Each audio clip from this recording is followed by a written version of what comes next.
रात के ठीक 2:13 बजे गाड़ी अचानक झटके से रुक गई थी। अभिषेक के हाथ स्टीयरिंग पर जमे रह गए। इंजन चालू था, हेडलाइट्स जल रही थी, लेकिन गाड़ी आगे बढ़ ही नहीं रही थी, जैसे किसी ने पीछे से पकड़ लिया हो। सड़क बिल्कुल खाली थी और सामने कुछ दूरी पर श्मशान का टूटा हुआ गेट हल्की रोशनी में दिख रहा था। उस पल हवा में कुछ अजीब था, एक ठंडी भारी खामोशी जिसमें दूर कहीं लकड़ी जलने की हल्की सी गंध घुली हुई थी। अभिषेक ने एक बार फिर एक्सेलरेटर दबाया, लेकिन गाड़ी वहीं जमी रही। तभी उसे महसूस हुआ कि पीछे की सीट पर कोई बैठा है। उसका दिल एक पल के लिए रुक गया। धीरे धीरे उसने रियर व्यू मिरर में देखा, लेकिन वहां कुछ साफ नजर नहीं आया, बस एक धुंधली सी परछाई जो हिल रही थी। और तभी गाड़ी के अंदर तापमान अचानक गिर गया। अभिषेक उस शहर में नया था। काम के सिलसिले में उसे अक्सर देर रात तक ड्राइव करना पड़ता था। लोकल लोगों ने उसे कई बार उस सड़क से बचने की सलाह दी थी, खासकर रात में, लेकिन उसे ऐसी बातों पर कभी विश्वास नहीं था। उसके दोस्त रोहित ने एक बार उसे बताया था कि उस सड़क के किनारे जो श्मशान है, वहां कई साल पहले एक अजीब घटना हुई थी। रोहित के मुताबिक एक औरत की लाश वहां बिना किसी रिश्तेदार के लाई गई थी। कोई उसे पहचानने वाला नहीं था, कोई रोने वाला नहीं। कहा जाता है कि उसका अंतिम संस्कार ठीक से नहीं हुआ था और उसी रात श्मशान के पास से गुजरने वाली हर गाड़ी अचानक रुक जाती थी। अभिषेक ने उस वक्त हंसकर बात टाल दी थी, लेकिन आज वही सड़क, वही समय और वही अजीब रुकावट उसके सामने थी। गाड़ी के अंदर अचानक एक हल्की सी आवाज गूंजी, जैसे कोई धीरे धीरे सांस ले रहा हो। अभिषेक का गला सूख गया। उसने पीछे देखने की हिम्मत नहीं की। उसकी नजरें अब सिर्फ सामने सड़क पर थीं, लेकिन उसे साफ महसूस हो रहा था कि वो अकेला नहीं है। धीरे धीरे उसकी गर्दन अपने आप मुड़ने लगी, जैसे कोई उसे मजबूर कर रहा हो। और जब उसने आखिरकार पीछे देखा तो उसकी आंखें फटी रह गईं। पीछे की सीट पर एक औरत बैठी थी। उसका चेहरा आधा जला हुआ था और आंखें बिल्कुल काली, बाल बिखरे हुए और शरीर से राख गिर रही थी। वो उसे घूर रही थी। अभिषेक के हाथ कांपने लगे। वो कुछ समझ नहीं पा रहा था। उसका दिमाग जैसे बंद हो गया था।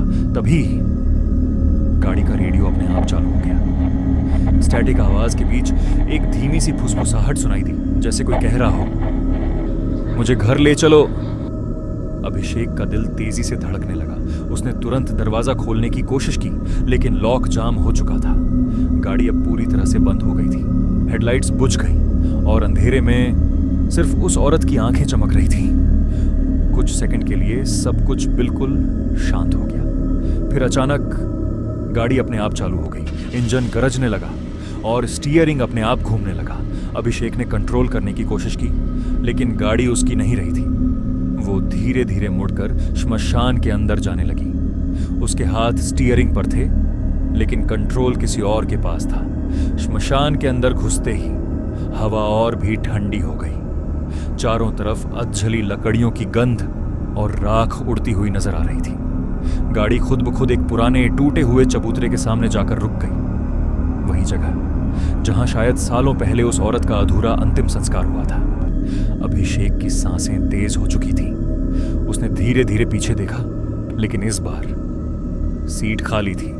वो औरत गायब हो चुकी थी। कुछ देर तक सब कुछ शांत रहा। फिर गाड़ी का दरवाजा अपने आप खुल गया।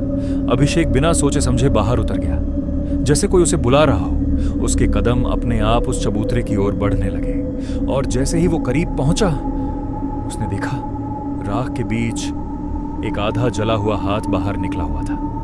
अभिषेक का शरीर जम गया। उसका दिल जोर जोर से धड़क रहा था, लेकिन उसके पैर खुद ब खुद उस हाथ की तरफ बढ़ रहे थे। और तभी उस हाथ ने हल्का सा हिलना शुरू किया। अभिषेक चीख भी नहीं पाया। उसकी आवाज जैसे गले में ही अटक गई थी। उसने पीछे हटने की कोशिश की, लेकिन उसके पैर जमीन में जैसे जकड़ गए थे। तभी उसके कान के पास एक ठंडी फुसफुसाहट गूंजी, मुझे पूरा करो। अगले ही पल सब कुछ अचानक शांत हो गया।